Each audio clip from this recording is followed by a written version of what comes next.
Europe 1, Dimitri Pavlenko, place à l'édito éco. Bonjour Olivier Babot. Bonjour Dimitri, bonjour Anissa, bonjour à tous. Olivier. Alors Olivier, c'est une info qu'Europe 1 avait révélée la semaine dernière dans le cadre du débat budgétaire.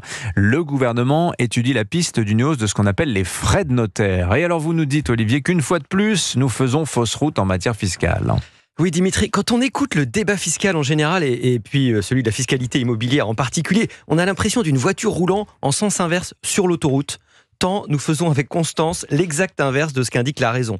Alors les frais de notaire, vous le savez, sont mal nommés. Il s'agit en fait des droits de mutation à titre onéreux, des DMTO, n'est-ce pas, perçus par les collectivités territoriales lors de l'achat d'un bien. La partie notaire, elle est infime dans ces DMTO. Exactement, donc c'est pas les notaires, c'est bien l'État. Alors que le marché immobilier connaît une forte baisse des transactions, évidemment la chute des recettes associées, mais les départements en difficulté, ils réclament une hausse ou une compensation par l'État de leur manque à gagner.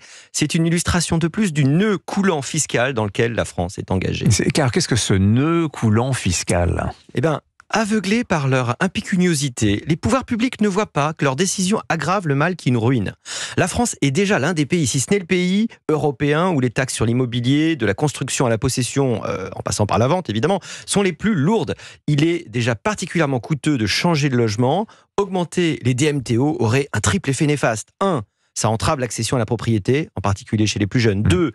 Ça limite la mobilité résidentielle, ce qui grippe notamment le marché du travail. Et 3, en décourageant les transactions, ces frais limitent les rentrées fiscales des collectivités locales qui sont ainsi inciter à les augmenter. Bon, j'ai bien compris le problème de ces effets négatifs induits, Olivier, mais il faut bien que les collectivités locales vivent, qu'elles se financent. Mais bien sûr, mais les choses sont montées de telle sorte que ce financement est corrélé avec de désastreux effets sociaux.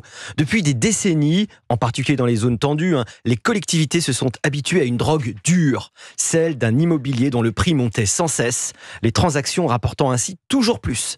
Elles avaient alors un intérêt exactement opposé à celui des plus jeunes, des plus modestes et des familles pour qui il est de plus en plus difficile de se loger.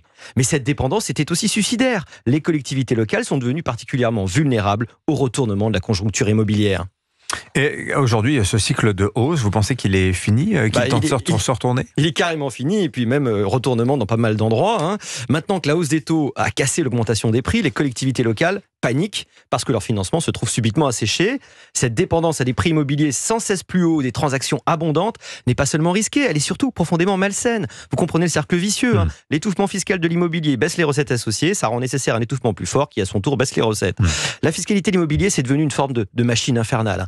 Au-delà de la fiscalité locale, c'est elle qu'il faudrait avoir le courage de remettre entièrement à plat, en gardant à l'esprit les objectifs clairs de limiter les effets pervers et les intérêts mal alignés. Signature Europe 1, Olivier Babot. Merci beaucoup Olivier.